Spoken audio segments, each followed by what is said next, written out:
If your retirement plan is running perfectly, then don't change a thing. From the home base in Brookfield, Wisconsin, welcome to the latest episode of Inside Connect and Simplify, sponsored by the benefit companies. Roger here, human capital management consultant, marketing guy, and the next to last guy you want to talk to about retirement plans and investing. Next to last because I do have some experience in education in the retirement space, but it's been years, so I know enough to start a conversation and then get out of the way and let someone with experience in the industry take over. Paul Dowd is my guest today, and we're going to talk about the plan you have in place and things to consider to make your plan work for you. Paul recently joined the benefit companies on our retirement team, and he has over 30 years of experience in the retirement industry. Paul, last time you were here, we talked about all the benefits of starting a plan if your company doesn't have one. Today, let's talk about the plan our listeners have in place, areas to be aware of, and how to get the most out of that plan. And we are keeping this chat at the company level, and we will not be giving any investment advice. So, Paul, when I'm talking with a business leader, I typically hear the following about their plans. We've had our plan for years. Participation could be better. We could use better service.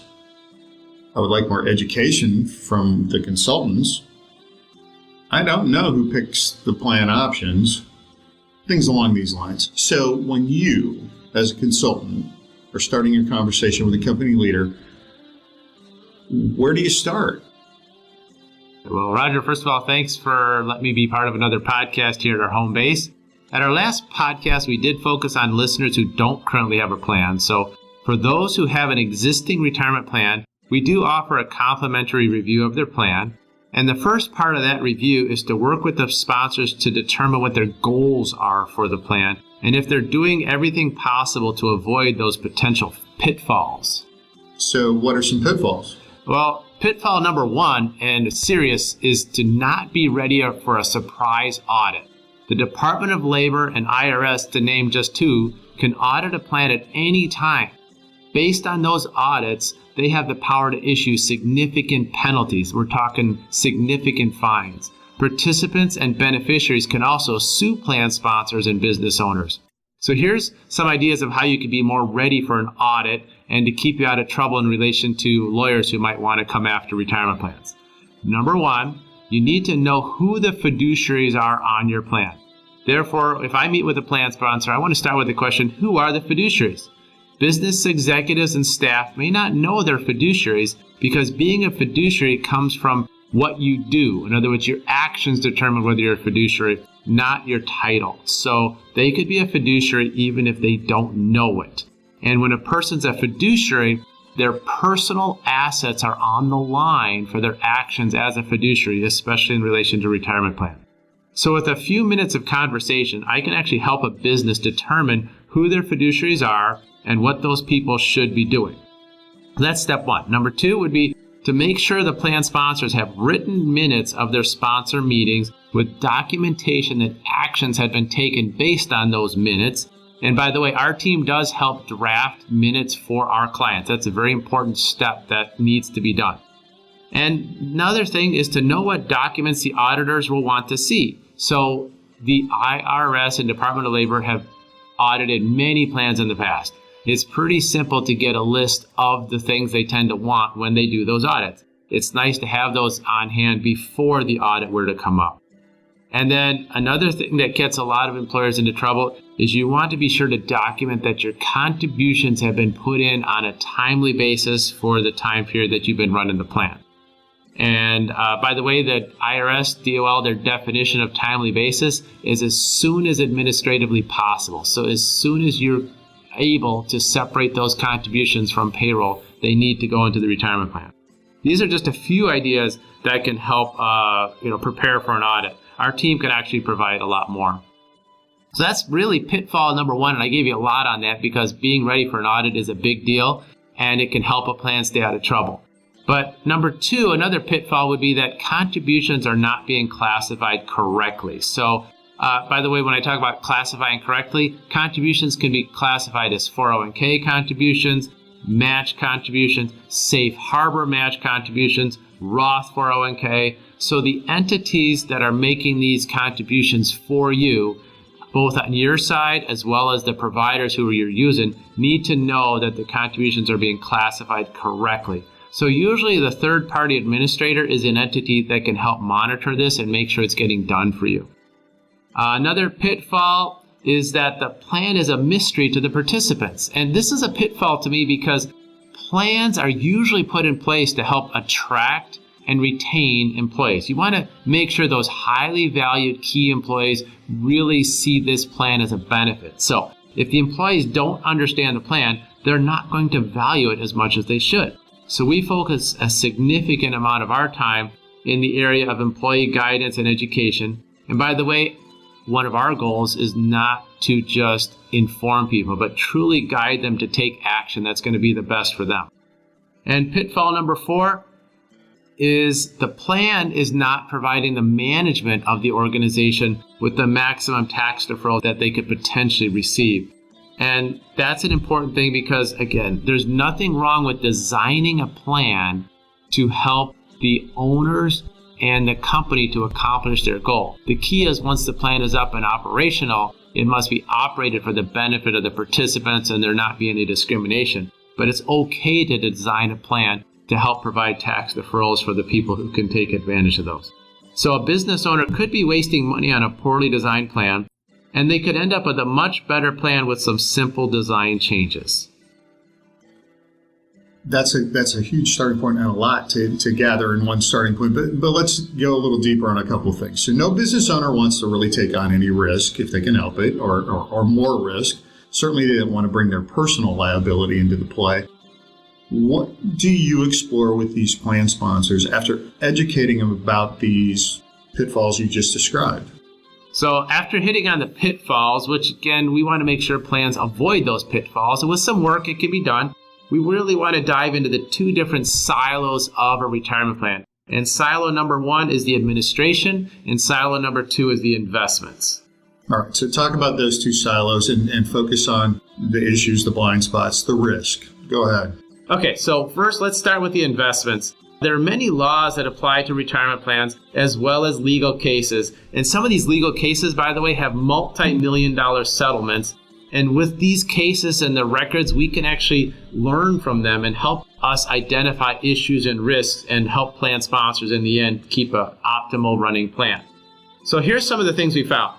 Number 1, mutual funds are one of the most commonly used investments in a retirement plan. Plan sponsors need to ensure that they're using the lowest cost share class available to them through the provider that they're using. Because that's one area that lawyers tend to go after, is finding that a plan is not using the lowest cost shares that they could potentially be using. Another area that plans need to be watching out for is too many choices. Sometimes plans get into the situation where they have not removed choices that have failed their investment policy statement. That could be a serious problem. Also, plans just want to offer choices that appeal to lots of people, so they have too many choices and participants get confused. The other side of the coin, though, can be just as big a problem. That's offering too few choices. If you offer too few choices, you're not going to give people the opportunity to be well diversified. And then another area to be careful about is not educating participants about the risk exposures and the investment choices, or not offering professional guidance or management of investment accounts. So participants tend to know they need help, and that help should be something that's offered to them as part of their participation in the plan. And then another thing that we touched on, but I want to really get at it because we've seen this problem many times, is plan sponsors don't always eliminate investments that have failed the guidelines of their investment policy statement. Technically, there's no requirement, by the way, to have an investment policy statement, but it's been determined to be a best practice to have an investment policy statement and to follow that investment policy statement. So, for example, if a plan has multiple investments in the same category, let's just pick the category of large cap growth stocks. It's very common for plans to offer a fund that invests in the large cap growth stock arena. But if a plan offers 4 or 5 funds in that same category, how's a participant to know which one to choose from? So those are some investment things to consider. Okay, so since you came on board here at the Benefit Companies, I hear you keep bringing up the topic of fiduciary liability. So when we're talking about investments, we're also talking about the liability. So talk about that. All right, well, plan sponsors are actually held to the standard of being a fiduciary to the plan. And we mentioned that term fiduciary already once. It's very, very important. You're a fiduciary to the participants and the beneficiaries in your plan. Being a fiduciary means being a retirement plan expert and an investment expert, which not every plan sponsor is. So fortunately, the primary law that dictates how retirement plans operate, which we call ERISA, gives plan sponsors a way to outsource a major portion of the duties they have related to investments. Plans can actually hire an outside fiduciary to take on what's called an ERISA 321 or ERISA 338 position. The key things to know about those terms are that you can outsource a lot of the responsibilities you have for selecting, monitoring, and maintaining an investment lineup to an independent fiduciary. The important thing to know, though, is that the outside fiduciary must accept their position in writing in order to provide any significant reduction in liability for the plan sponsor. All right, so if a plan sponsor does not have a fiduciary agreement in writing, they still retain all the liability for selecting and monitoring the investments of their plan. Is that correct? Absolutely, they still do. So does the sponsor who has not set up a written agreement with a fiduciary retain significant investment liability, even if they have a broker or an advisor helping them? Yes. So a thing to think about here is that many advisors recommend actually that their plan sponsor clients adopt an outside fiduciary to take on these 321 or 338 positions. So that's how important this topic is. All right. So investment selection and monitoring is a big deal. But now let's turn to the other silo that can cause trouble, and that's administration. Focus on those issues and blind spots, and again, the risk to the company when we're talking about administering a plan. All right. Well, again, as we said, the Department of Labor and other government entities have the right to audit plans at any time, ensuring that the administration of the plan is being done properly, including regularly benchmarking the plan in relation to its offerings and services and fees, is critical to protect the fiduciaries of the plan. So benchmarking a plan would be critical to keep the employees happy too, right? That's a great point. So we're not just talking about the plan sponsors here. We're talking about the goal of the plan is to help attract and retain employees. Regularly benchmarking your plan is going to ensure that those employees are getting the best possible services. So when it comes to administration, it's very important to know that the Department of Labor does not even encourage plans to adopt the lowest cost providers. This is important because we just said you want to benchmark a plan, but when you're thinking about benchmarking a plan, we're not telling you need to have the lowest cost providers. In this area, plan sponsors should search for solid processes and good values. Anyone who's ever bought a car knows that the lowest cost may not be the best. In retirement plans, it's even more important to search for a true value. So talking about true value brings to me one idea that's something important out there in the industry today, and that a record keeper you are using today may not be in the business in 5 years. And that's because the cost of running the record-keeping operations for these big providers continues to increase. And so record keepers that are going to be in the business need to have the economies of scale to keep their costs low. And the problem with that economy of scale discussion is that plan sponsors can often get lost in the sea of clients that these large record keepers have. Just to give you a feel, some of the large record keepers have over 50,000 clients they're trying to track at one time. So this could lead to errors that the plan sponsor may not even know about. For this reason, I recommend on most plans that they have a third-party administrator and an advisor help them get the attention they need at the prices they can afford. So a third-party administrator working with an advisor can help in some critical areas. Number one, TPA and advisors can help. TPA, by the way, is a short term for third-party administrator. These folks help with plan design. Again, the goal is to attract and retain employees. There's a lot of variation allowed by the government in terms of what your plan is designed to look like. So this step is critical to making the plan attractive to current and potential employees. Poor plan design also wastes money and time and can potentially increase the liability. For example, do you know how your plan is supposed to treat employee bonuses? Some plans allow for employees to elect different contribution rates for bonuses versus normal pay. This is something where you want to make sure your plan administrator is checking on, and your plan administrator needs to make sure that the big provider who you're using is documenting and doing this correctly. Another area that's a key benefit to having a third-party administrator is the third-party administrator will do the compliance testing for plans. This needs to be done accurately, needs to be done well, and in addition to the compliance testing, they'll look at payroll transmissions, they'll help process loan requests, and other time-consuming tasks. The TPA overall can keep the plan documents updated. Another key area of administration that is done by the TPA is the preparation of the Form 5500. So retirement plans need to have this Form 5500 filed every year, and a good third-party administrator could make that process easier or get that done for you. Another area of concern for the government auditors and therefore for plan sponsors is the timing of contributions. I've heard of so many plan sponsors getting tripped up in this area. Plan sponsors need to ensure that they have timely contributions to the plan all the time. And a TPA can help monitor this process and help you ensure that it's getting done. And another thing here, bringing in the idea of the advisor who works on your plan.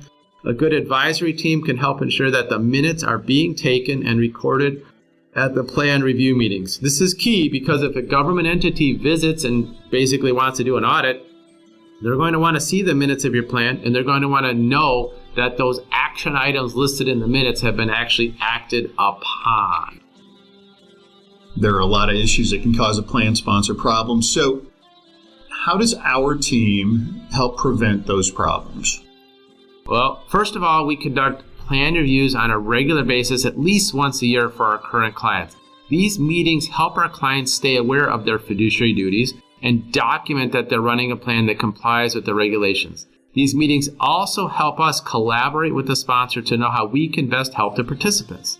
So that's number one. Number two is we develop processes with our clients that we have the resources to help them follow. As I said, when you have the minutes of your meeting that you had as a plan review saying certain things need to be done, it's important to make sure those things get done. So part of what our team does is help create the minutes and help to monitor that those action items are actually getting done.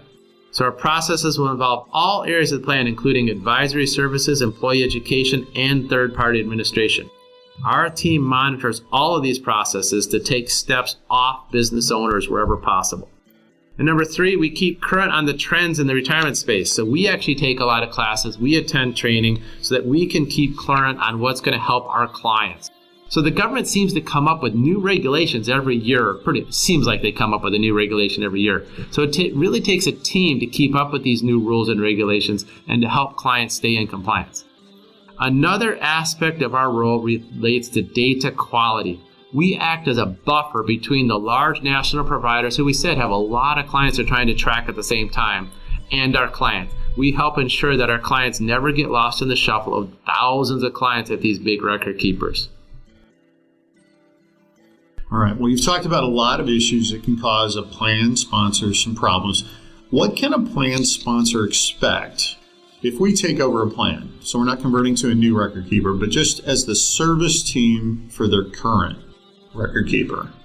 All right. Well, as we go back to the beginning, whenever we want to work with a plan sponsor, we want to start with a review of their current plan. So I'll give you a review of our services, but I also would like to add in here that we've had some Google reviews.